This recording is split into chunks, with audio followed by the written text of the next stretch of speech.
Welcome to this episode of The Good, The Bad and The Odd with your hosts Mark and Sam. Hi Sam. Hello there. Right, we're back on the Hammer train and yes, we are doing the Horror of Frankenstein from 1970. I'm trying to remember what...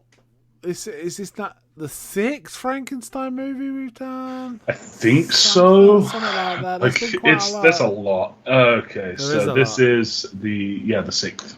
Okay. Now, and we also get a face we've already seen. Veronica Castle we've seen in Dracula Has Risen from the Grave, I think. Okay.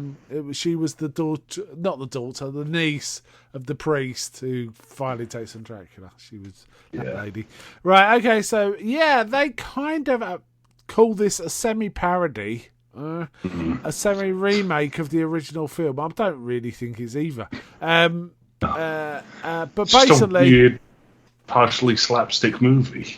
Yeah, they basically wanted to reboot with a younger actor, I think, and they removed terrible mistake, I can be honest. Yeah, removed the cushion and brought in Ralph Bates. Now we've seen Ralph Bates before as the dodgy, like Lord so and so from Taste the Blood of Dracula, right? Yeah, he was the weirdo lord who got him involved in everything, right? Originally in that story, he was going to be the vampire, but they wanted the distributors wanted Christopher Lee back. You can't blame them, right? Yeah. So. Which is why Dracula's all about the revenge, and we know Dracula wouldn't give a crap about his underlings being misused. So anyway, So anyway, we have Ralph Bates. Now, I quite liked him as Frankenstein. You thought he was okay. It was everything around him that was going on. It's weird because Jimmy Him and the monster. Like, I mean, which came way too late in the film. Yeah. In my opinion. Oh, yeah. Way too late. Now, it's weird because it was written by Jimmy Sangster, directed by Jimmy Sangster too. I think it was his first directed job for Hammer. I would believe it was his first directed job. Yeah, it was. I mean, there was a few flourishes. It was his first directed job. Okay. But there was a few flourishes, but. He wasn't a Terence Fisher, was he? Or no, one of the other guys who are pretty good. It looks like his entire career has been like horror. Yeah, he's a writer. He's a writer. Yeah, he is a writer. I don't know which why is wild because every scene in this was shot and acted like a comedy bit. Yeah, it was weird. There's a lot of double entendres. But the thing is, I felt the script was weak too, which surprised me because he's done so many, at least decent scripts. Punchy with some pace. I mean, some of the early Hammer was a bit slow, but usually it at least doesn't get boring. But this one kind of just kept meandering about. It's because it just kept going. It was basically Victor Frankenstein's arduous quest to fuck a lady in every town. So and also kill anyone in his way. Yeah, right? Including his not own father. Diminish his murderous ways, but it was mostly so. It's like, I'm kind of bored of fucking everyone in this town, and I want to go to university. Dad, can I do that? No. Okay. Gun, by the way. And it basically rigged his gun to explode when he went hunting, right? And then he became the Baron. Instead of being Baron, he then sends himself to university, where he proceeds to fuck the Dean's daughter, get her pregnant, and then bail on that as well. Bail on that. But he was all right with that because he could buy all this equipment. Because he was the Baron now, he could afford to get all this equipment in. And he had his mate who really, I can't even remember his mate's name. He really wasn't much of a character. The most milquetoast character who just sort of went along with everything. Yeah, it did make me laugh at one point. He goes, "This research we're doing, what is it? What are we doing?" Yeah. But what are we doing? Research? Into what? Yeah. It's like, you don't know what you're doing, man. What's that about? And his father was an old grump who didn't want to put up with it. Also, his father was bedding the 16-year-old chambermaid. Yeah. Who was played by Kate O'Mara, who never, ever probably looked 16, even when she was 16. But she definitely doesn't look 16 in this. That weird... why did they just say 20? Or do you know what? It's just weird. It's just weird. But then when the new Baron comes back from medical school, I think 6 years later, he's he immediately is like, okay, same as my dad. Let's do this. Same arrangements and all that. Yeah. She's all right with it. She's all right with that. Yeah. Then they insult her cooking, and she doesn't. Oh yeah, because she's a terrible cook. I also made me laugh that the schoolhouse. It was like, God, the entire cast were about 30 odd. Yeah. And they're all dressed up as school kids. Yeah. It was weird. Really strange. It was so weird. I mean, Veronica Carlson and the other two dudes that was hanging around with them, they looked like they were grown up. They were fully grown adults. This is full like Power Rangers sort of grade. Yeah. Kid acting. So weird. So weird. So he sets up his own laboratory.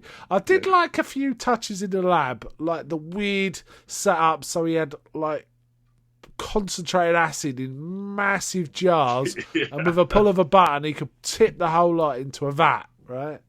And then he's just like the constant stream of stuff going on in the background of the lab was quite interesting. There's all pipes with like stuff moving. Yeah, lights I kind of thought the opening credits were kind of interesting. All they were was like a piece of art of a naked woman, but him kind of drawing ... like where to do cut marks on it. A bit like you see in a butcher shop on a pig. Yeah. Do you know what I mean? It looked like that. And the whole opening credits are laid over the top of this just going on. And boy, do they go on for a bit. Oh. Yeah. And it starts with his teacher. It's about 7-8 minutes, it feels like. So. Yeah, it does. And then when the teacher pulls him up in class and says, put out your hand, boy, he goes, No, I'm not going to. If I were to do that, that would be to admit you are my equal and you're not. And all this kind of stuff. And the teacher's like, well, okay, that's going to be a cover on your head, sort of thing. And then he says, you're not looking well. He does the Jedi mind trick on him, basically. Yeah, it's this weird sort of subversion. He explains it later as like, I just played on his fears.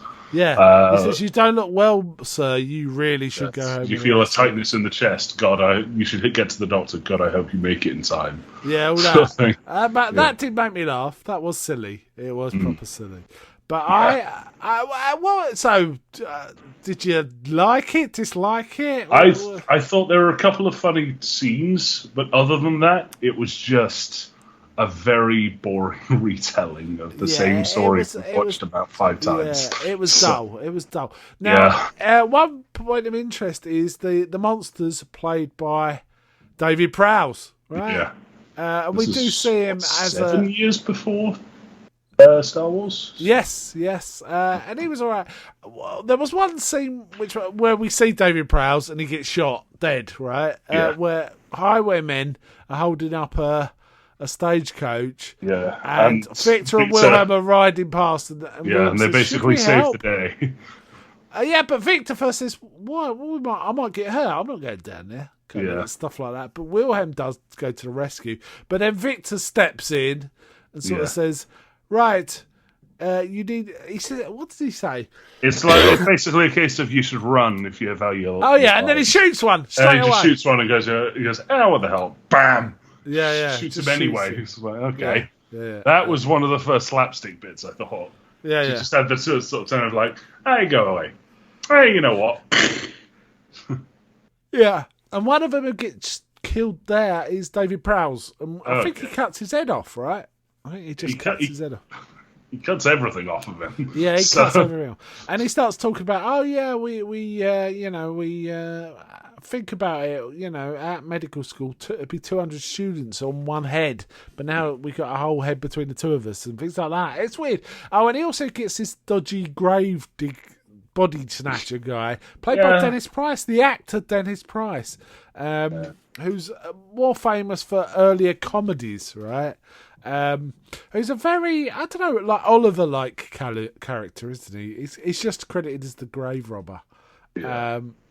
And his wife, she keeps going on about having another baby. Yeah. Weird. Again. So. I think that it's a thing, weird film where nothing quite makes sense. Yeah. Nothing really happens that much. Yeah. Like, it gets to the point where we have the monster, and he just kind of scares a girl, and then that's it. Yeah, really? No, well, he's a bit murderous, but then he's not murderous. But the whole thing about the grave robber and his wife going on about having a baby, I think it was only there so that one line could be spoken as a joke, or it's called a semi-joke, which was, "Oh, it's lovely bringing new life into the world." Says the grave robber to Victor, who raises an eyebrow. Another famous actor in this. Like, it's a comedy film that they're pretending is a horror movie. Yeah. And there's another famous actor from the early 70s. He's called John Finch, who plays the lieutenant, the sort of the investigator guy. That's John Finch. He's been in Shakespeare. He's worked with Hitchcock in Frenzy. It's so weird to see him in this film. I have to say. Last film was a Ridley Scott movie. Like, this guy did stuff, and why is he... Why is he in this? Yeah. I guess it pays the rent. Elizabeth, Veronica's there as the kind of love interest, but really it's just to make Elise, Kate O'Mara, jealous. Yeah. And then threatens to blow the whistle, and that therefore gets introduced to the monster. Pretty damn sharpish. Yeah.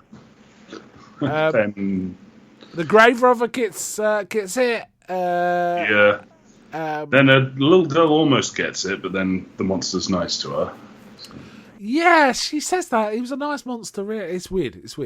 Then when the police guy, John Finch's character, the military police guy, I don't know what he is, he kind of comes and accuses Victor. Victor is as cool as a cucumber, but he's got the monster unconscious in the vat. In a vat. He's like the little girl sort of wandering around fiddling with stuff. He's like, please stop that.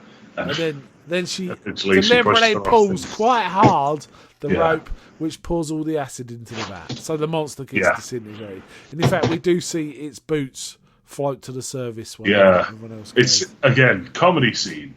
Yeah. Like, even that's does this sort of like wah-wah music. Yeah. And there's a bit where the little girl, she goes, it was a nice monster. And Frankenstein goes, yeah, he was. It's like...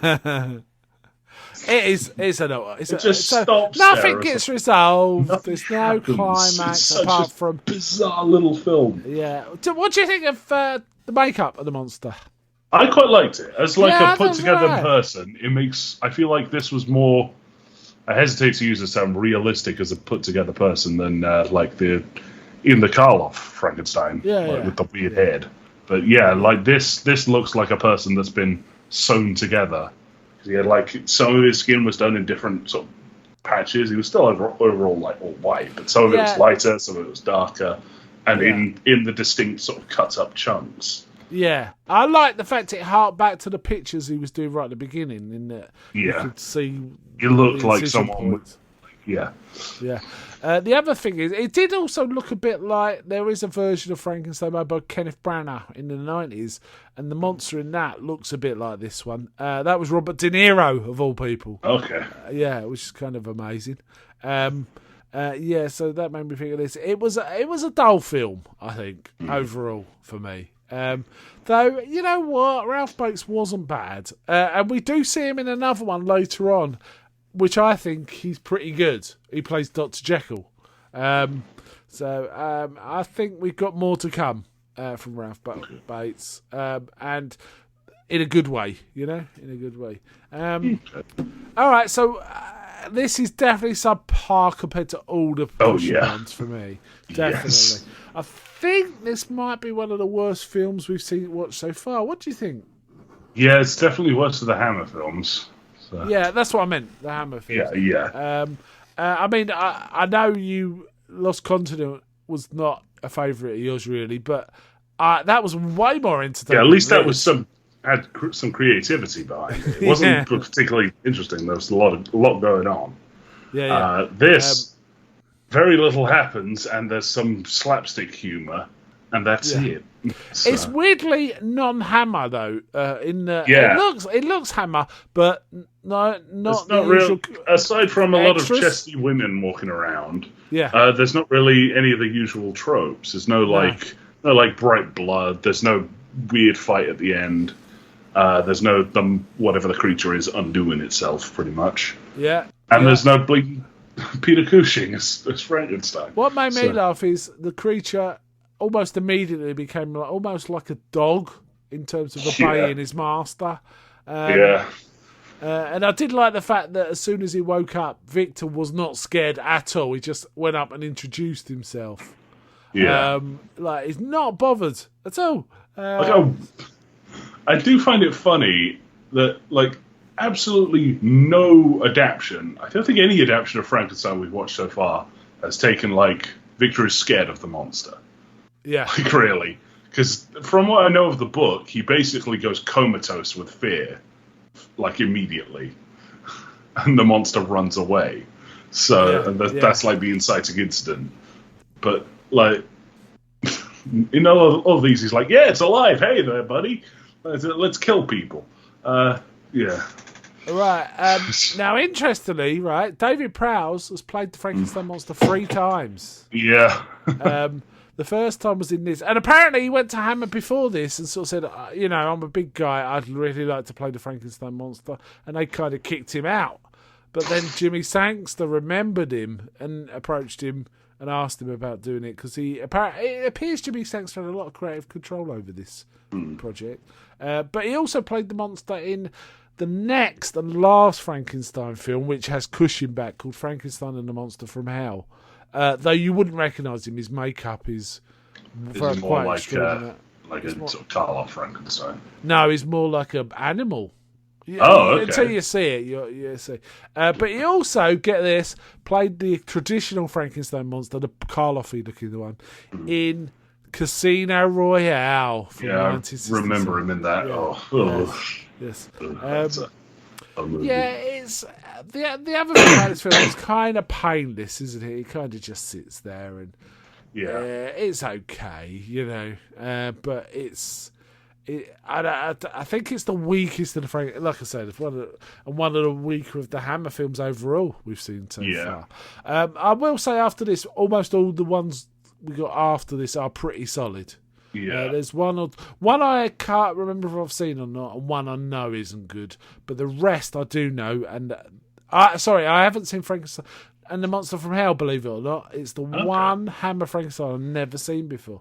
I think it was one of those ones, when I was a kid, there was a lot of Hammer films on the TV, but Frankenstein and Monster Hell was never broadcast because it was way more recent than the others.